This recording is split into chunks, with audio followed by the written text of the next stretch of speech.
Welcome to our second edition of Re-elect Donald Ramotar. I'm your host, Romel Roopnarine. With me today on our program is no other than Minister of Agriculture, Dr. Leslie Ramsammy. Welcome to the program, Minister. Thank you very much. Well, this program obviously is a prelude to our rally this Sunday, April 19th at Albion, Berbice. And we will be specifically focusing on exactly why all Barbicians should come out, must come out, and vote for the People's Progressive Party Civic and President Donald Ramotar come May 11, 2015. The first thing we'd like to touch on, obviously, would be the sugar industry. Now, obviously, the government over the past, since 1992, has been working instrumentally in the sugar industry.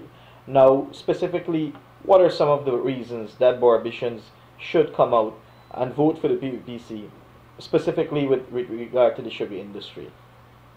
Once we examine our records, not just the PPPC record, because in Guyana, Ep2 disguised as, well, PNC disguised as Ep2 also has a record. Every Guyanese needs to ensure that the PPPC is returned to power, because one of the most important assets we have in this country is our freedom. We can be assured that under PPPC government, we can go put our X, and that X will be counted for whichever party we chose. It is PPP that brought freedom to this country. Barbicians in particular, because during those rigged elections we were victimized, we were harassed, our votes were stolen from us, and unfortunately not only we were beaten and locked up, we lost lives during that time. People will remember the ballot box martyrs, young men and women like myself in 1973 with bayonets to our head, and today Mr. Granger called us gangsters, that the army was right to do what it did. No remorse, they're not sorry. And Barbicians experience this. For that reason alone, Barbicians need to come out in their number. People across the country need to come out with their number and re-elect Donald Ramotar as our president. But Barbicians have many good reasons to vote for the PPPC and Donald Ramotar. Sugar is one of them. Sugar is our life in Berbice. Sugar has been good to us in Berbice. Sugar has been good for Guyana.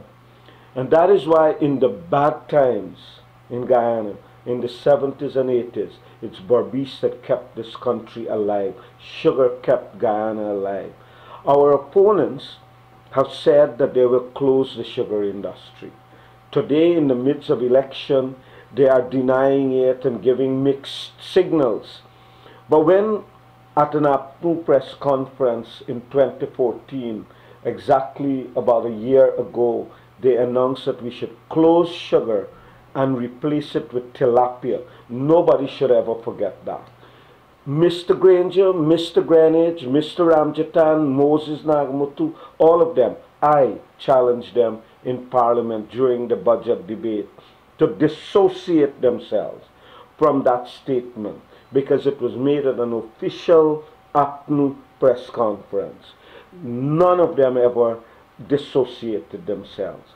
They threatened to block the subsidy to Gaisuko that were going to go to help workers get their annual production incentive, etc. And until the workers came and protest, that's what forced them, the ASC, to abstain from voting against that.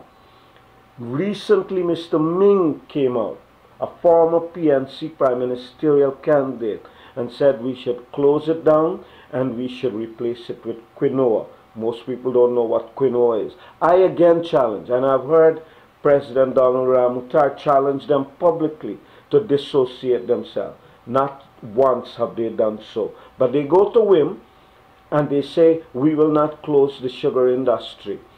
And Mr. Charandas on Berbice TV, people would have heard him say that when an industry is not making money, you should close it down. What does he mean? Mr. Bisesa on DTV the other night said that we should replace it with aquaculture. And quickly Ramaya stepped in and said, no, no, we're not going to grow tilapia. It shows that there is a mindset, and a mindset that targets the sugar industry. For every family in Berbice, whether you work in the sugar industry or not, we should ensure that they never get an opportunity to put their vulgar plan into action. And they will do that because they see sugar as a PPP thing, and they are so mischievous and so uncaring, and the vulgarity in what they plan. We must stop it, and the only way to stop it is to re-elect Donald Ramotar, who has committed $20 billion to this industry, and to make sure that the PPP stay in government. Only when the PPP is in government, sugar prosper, and therefore Barbicians have only one choice, the PPPC. Now, with regard to specific investments, I know in the party's manifesto, there is a detailed plan of exactly what the People's Progressive Party Civic and President Donald Ramotar will be doing for the sugar industry. I think almost immediately we have heard he stated publicly that he will invest $20 billion into the sugar industry. $20 billion that we will invest in the sugar industry to ensure that sugar is not one-dimensional. Sugar industry evolved in Guyana just to grow cane and produce sugar, raw bulk sugar. We are going to ensure that we expand our capacity for specialty sugar, packaged sugar that is sent all over the world, because it's value added and our revenues will increase. We will make sure that bioethanol is a product in addition to sugar. We already have a bioethanol plant at Albion. We are going to expand the bioethanol plant, and we are going to ensure that it not only uses molasses to produce bioethanol, but other substrate, for example cassava, because we don't want the bioethanol plant to be only during grinding season. We want it to be 12 months a year, creating jobs so that out of crop we will have jobs to keep people employed. So these are some things. We are going to convert bagasse to bagasse pellets. Bagasse pellets can be used to generate energy. So the cogen plant, for example, will have enough bagasse to produce more energy for the national grid. But we can also sell the bagasse pellet to Europe for their gasification plants and so. So that this is what we will do. We will upgrade every factory in Guyana, all of the factories, the Wales factory, Enmore factory, Blairmont, Rosal, Albion, we'll upgrade all of them. High Flat also. And so these are the plans that we have. A government that continues to show that it has programs and plans for our people. And whilst the opposition could call us low class and that we are not educated and they call us names, we're not calling them names, but the fact remains that only when we are in power, Guyana makes progress. When they are in power, Guyana goes in a different direction. We are experienced in building a country, and people must recognize that, because whenever we are in power and we can examine our record, we're not afraid for people to examine the old PPP record 1957 to 1964 or our earlier record in the 92 to this period. Anytime you examine our record, and I know that they say let's not go back to the past because they don't want people to go back to the past. And what kind of historian is Mr. Granger? Because historians usually ask people to look to the past and learn from it. This historian said, let's only look to the future. So that alone should tell the Guyanese people who to vote for. But they have good reasons why they don't want us to examine their past, because it proves their notion of PPP in office Guyana goes up. PNC, Ep2, whatever they call themselves in office, Guyana goes down. And people suffer, genuinely suffer in this country. That's the reason why we don't have much of a choice. We have only one choice on May the 11th. We have to re-elect Donald Ramotar. Now, this is not me going back a few decades ago. This is me just going back for the past 3 years that the opposition were in control of the National Assembly. Yes. And we had, and how could we forget that Mr. Ramsammy, then presidential candidate of the AFC, go on national television and stated publicly that the PPP civic government was doing everything for the sugar industry and the people of Berbice and nothing for the people of Linden, even though that is not factual, which was one of the instances that contributed to the Linden unrest. That said, Mr. Granger himself, who stood up in the National Assembly and said that the sugar industry is your problem, is the PPP problem, is not our problem. Now, the very people are going back to sugar workers, going back to the sugar industry, going back to sugar communities and saying, you know what, we've always been here, we've always been concerned about you, vote for us. Yes, and I think people are not stupid, but sometimes people do need a reminder. And you're right, we don't have to go back 28 years or whatever. Just when I challenged them in Parliament to dissociate themselves from their press conference statement that they will close sugar and grow tilapia, Mr. Greenwich and many of them on that side said, it's not their problem, it's our problem. But Mr. Nagamutu, Mr. Ramjatan, they all have said when they are in Linden that we invest so much into Berbice and not into any into Linden. And of course when they go Berbice, they tell the Berbicians that we don't invest enough for them. And so people with forked tongues should not be trusted. The people who come with different messages have a vulgar plan. The plan to close sugar, and as you said, we don't have to go back long time. Just 3 weeks ago, Mr. Ming again called to close the sugar industry, and just a week ago in Berbice, Charandas, Bisesa, they all called for the closing of sugar, replacing it with aquaculture. And to this day, I have not heard the leaders of the Ep2 plus AFC dissociate themselves from these statements. Once and for all say that those statements were wrong, they should not have been made. Dissociate yourself from it. Come out and say that the PPP's investment in this industry was the right thing to do. Come out and say that you will support the PPP in the $20 billion investment we want to make in the industry. If you can't come out and say that, no ands, no ifs, no buts. These are the reasons why the people of Berbice must ensure that they lead the PPP into victory by solidly voting for the PPPC.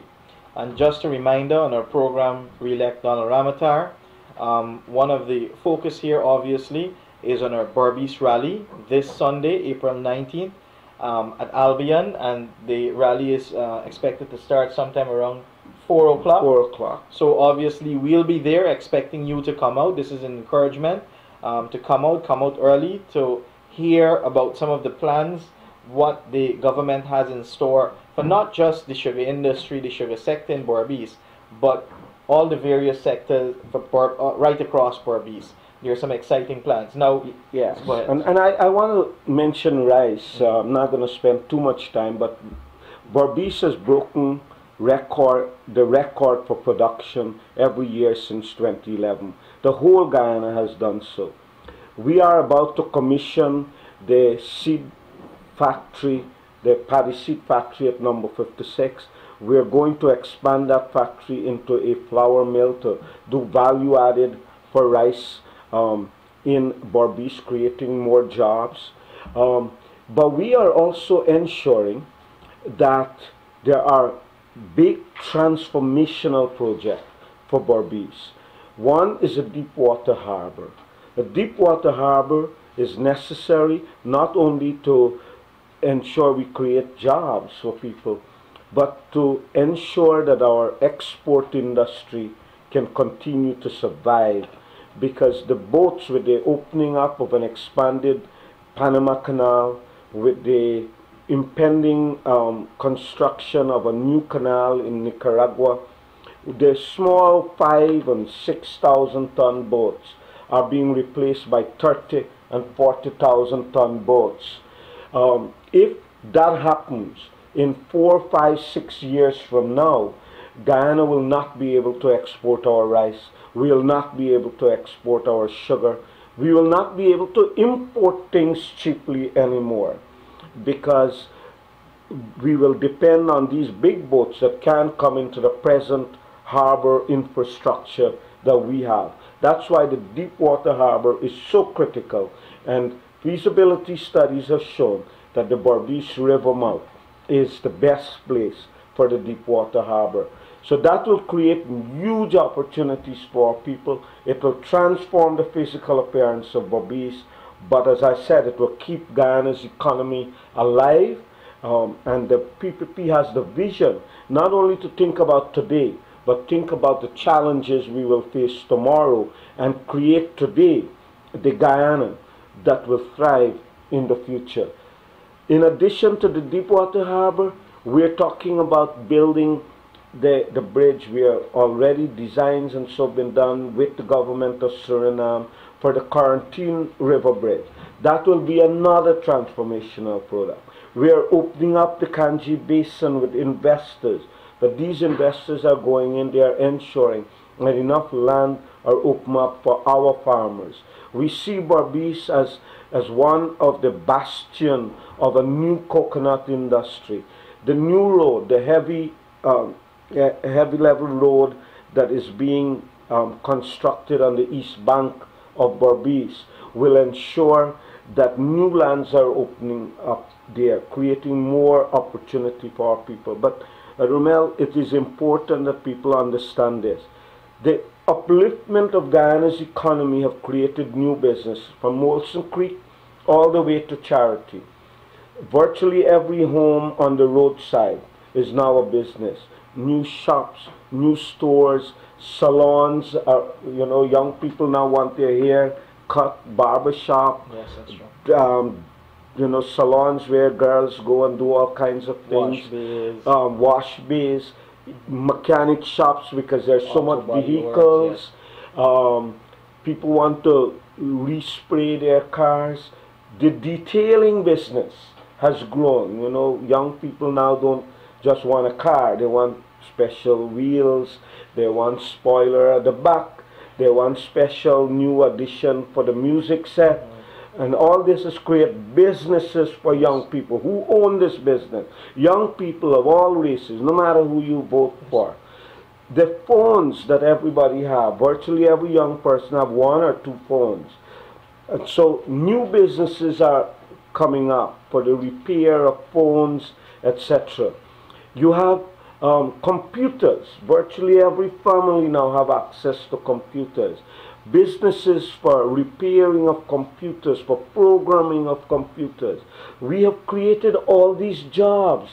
So the people who try to mislead our people that we are not creating jobs and so, well, think about it. I mean, ordinary people think about it. And our people are now more educated and more trained to take up this job. I know we're running out of time, but when in the history of this country have we had more Guyanese doctors, more Guyanese lawyers, more Guyanese engineers, accountants, managers, more banks are opening up? All this need people to work. A more manufacturing industry, Qualfan and call centers creating jobs for our people. The call centers jobs have created thousands of jobs. Never in our history have we had so many doctors, so many engineers, so many accountants, managers. The health sector is expanding. The private sector is growing. For example, in Berbice there's a new private hospital. There are private laboratories. All this create jobs for people. The education sector is growing rapidly, not only the public sector, but the private sector. Technical education is growing. All this create jobs for people as instructors, as teachers, etc. In the entertainment industry, you have now floodlights at Albion. More shows are coming. People are employed by these things. You have radio stations now, from 1 to 10 or 11 radio stations. All these young people that are now DJs and disc jockeys and radio announcers would never have dreamt that they would have a chance to work in radio. There are over 28 television stations, and I don't think there's any country in the Caribbean with more news shows than Guyana. And so all these are creating jobs. Sometimes it's one job at a time, sometimes it's dozens at a time, sometimes it's hundreds at a time. And so it is ingenious for our opponents to say no job for young people, because the truth is, during their time, those of us who were lucky to pass exams got a teaching job, but you had to have a party card to get a teaching job, a public service job. Other than that, we were left with nothing to do. The majority of young people in their time were unemployed. And that is the truth. And now all we have to reflect back to the young people who today buy the vulgar stories that they spread. Just ask your older brothers and sisters, ask your cousins, ask your uncles. When they were your age, they were sitting at home with nothing to do. And those who happen to be, a supporter of the PPP, sometimes certain ethnicity and so on, they got to get a party card. Today that has changed, because you have options to do highly professional jobs, to do technical operator jobs. At all levels we are creating jobs for young people, and we create an environment where people could start with one job and move up to another job. The fact that you have so many businesses around the country create opportunities for managers and supervisors. Bakery has improved in Guyana. Restaurants. There isn't a village, Romel, in Guyana that does not have a restaurant. And when I was growing up in this country and under the PNC, most villages didn't have that. And you had to travel far distances.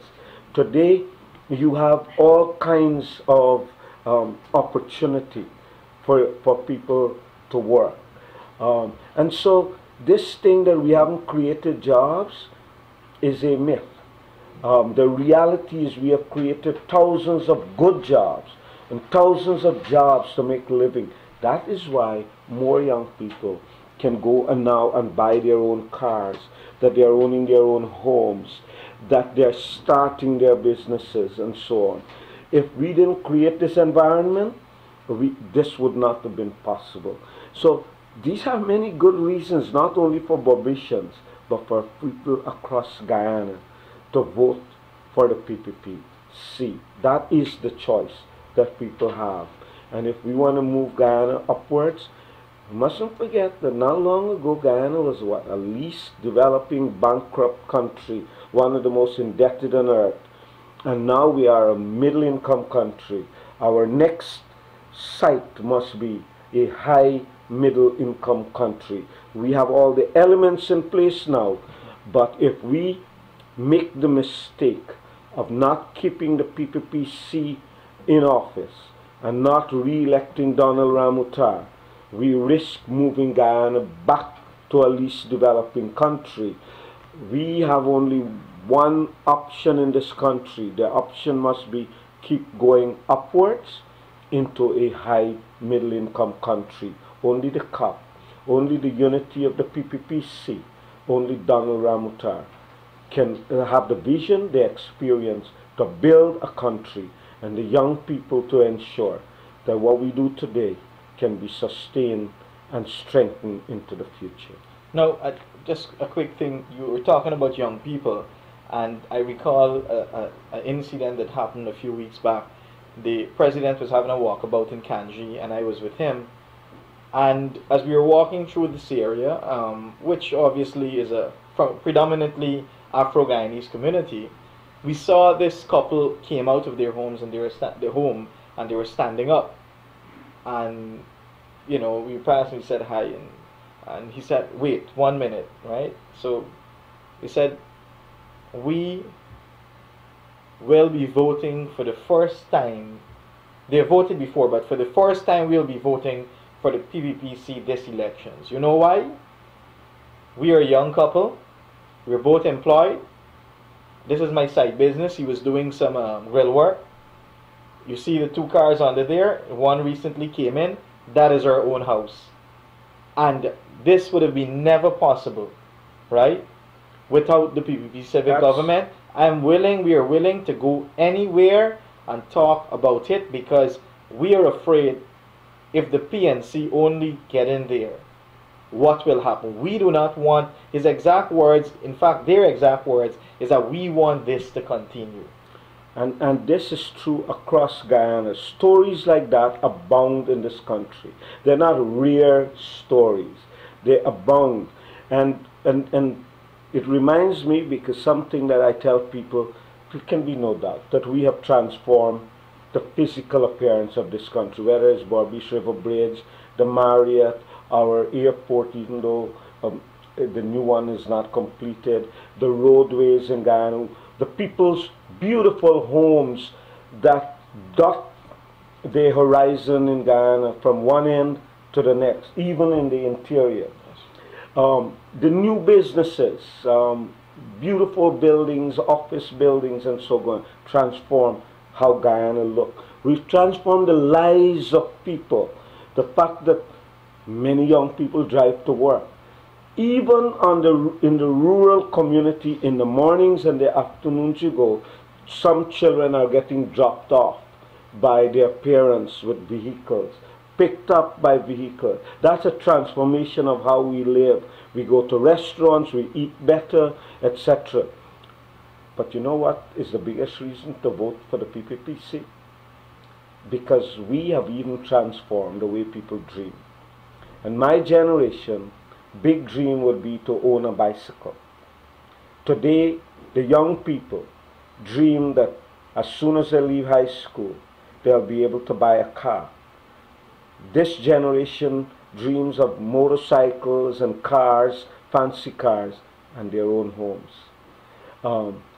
When you can transform the way people dream, then you have done an excellent job. When we vote on the May 11th election, we have to preserve that transformation. The fact that our dreams can get bigger and bigger. And in spite of the fact that the dreams are getting bigger and bigger with each passing day, each passing month, each passing year, what is great about this transformation is that those dreams become reality. It is the PPPC that has made that. And that is why I say to people, we must ensure that this never comes to an end. The PPPC must be re-elected. Donald Ramotar must be re-elected. It will be remiss on our part. We're talking about dreams. Remember the days when young people dreamt that they will get a chance to play a role in the development of their country. The PPPC has given them the chance. Whilst they talk about things for youth, it's only old men and women that come forward. The young people have to do the footwork down there. Under the PPPC, we had the last cabinet as the youngest cabinet.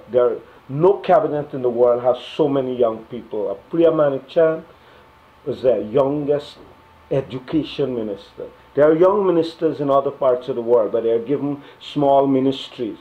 Carlin Rodriguez, the youngest foreign affairs minister. Barjadde was the youngest finance minister, became the youngest president. But it's not a new thing for the people. Anil Nandalal, Ashni Singh, Robert Prasad, Irfan Ali, all young ministers. This has been our legacy, because way back in 1953 when Cherry Jagan appointed Ashton Chase at 27 as the Minister of Labour, he was the youngest ever minister in the world. But people mustn't forget that Cherry Jagan himself was only 33 years old when he was Premier in 1953. And Burnham was 30 years old as Minister of Education. The PPPC has a legacy of creating space for youth. And how can we not mention the legacy of creating space and upliftment for women? Yes, very and important.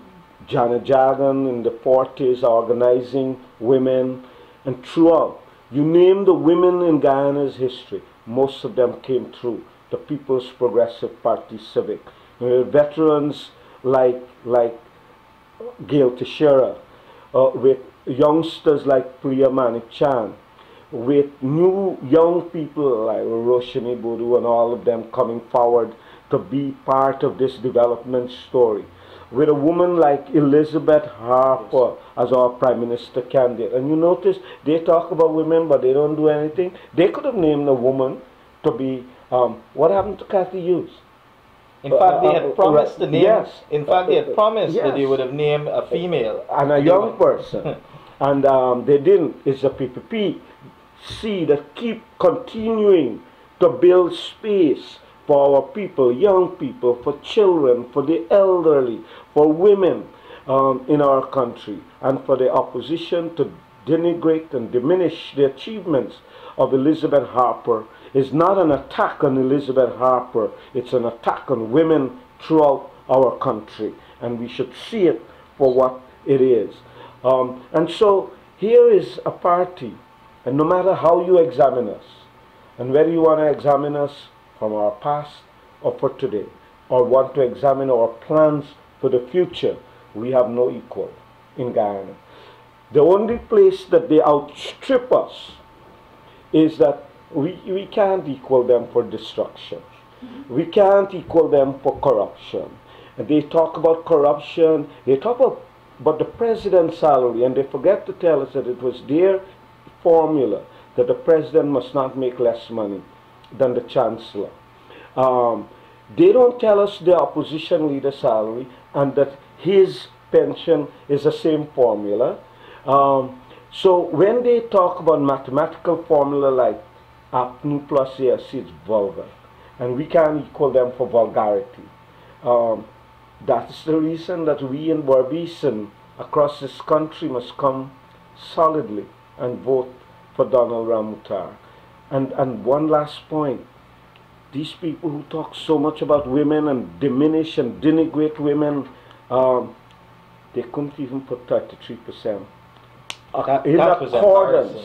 in accordance with the constitutional requirement on their list. And by the way, I hear them talking about, some family members of the PPP. PPP say everybody that work hard have a space with us. And if young people excel, they have a place. But you know what's the dishonesty? They must tell us who Mr. Granger's daughter is. They must tell us who Dr. Rupert Roopnarine's daughter is. And they must tell us that these people are not on their list. Moses must tell us who his sister-in-law is. Kathy Hughes must tell us who her husband is.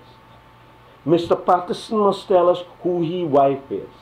And let's check the list. And the Williams should say who they brought. So you know what I mean? Don't throw stones if you live in glass houses. And so the PPP is out here. We are not perfect. We have not done a perfect job in Guyana. But we can stand anywhere, any place, under any scrutiny and say we are transparent and we have made Guyana better. Mr. Greenwich must come tell us what he sold GT&T for. Because when GT&T was worth hundreds of millions of dollars, they sold it for, I think, 12 or 16 million dollars.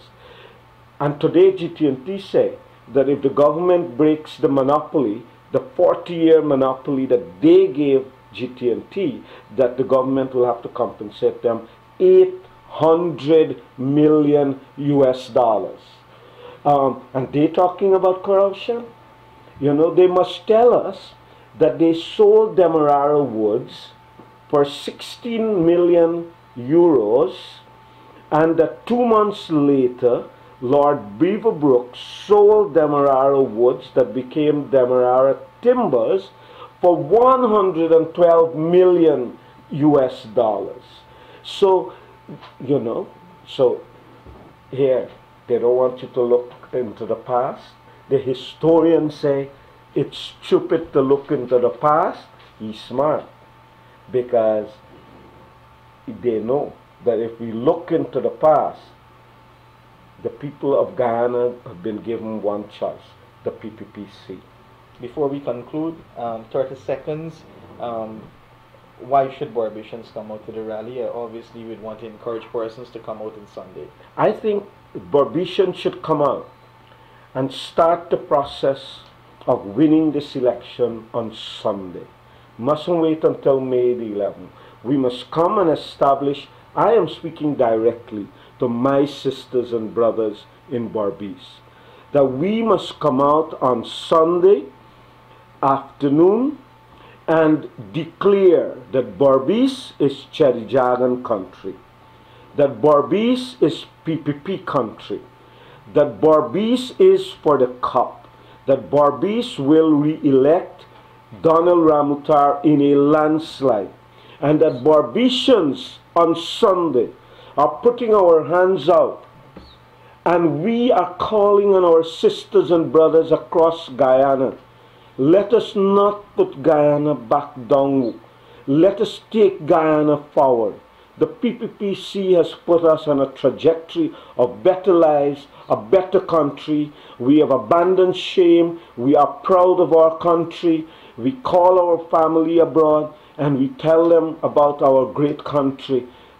We in Barbados on Sunday must put out a call to our sisters and brothers in Demerara, in Mabaruma, in Lethem, in Linden, across Guyana, in Essequibo, everywhere, and say, let's walk together, hand in hand, hearts to heart, our head kept aloft with pride, and vote for the PPPC and keep peace, progress, and prosperity as our destiny.